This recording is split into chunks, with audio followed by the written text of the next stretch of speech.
Amaran cuaca buruk susulan ribut tropika Pabuk di beberapa negeri diteruskan sehingga esok selepas keadaannya masih belum reda. Dalam tempoh itu, hujan lebat dan angin kencang dijangka berterusan melanda bahagian utara Terengganu dan Kelantan. Manakala kawasan lain di utara Perak, Kedah dan Perlis turut mengalami hujan lebat dan angin kencang.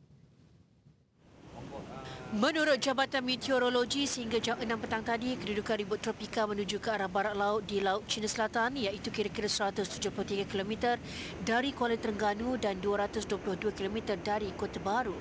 Kelajuan angin maksimum ribut berkenaan dianggarkan 70 km sejam. Keadaan menyebabkan amaran laut bergelora dijangka berterusan sehingga Sabtu ini. Ombak boleh mencapai ketinggian lebih 4.5 meter, berbahaya kepada aktiviti pelantar minyak, perkapalan, perikanan dan rekreasi pantai.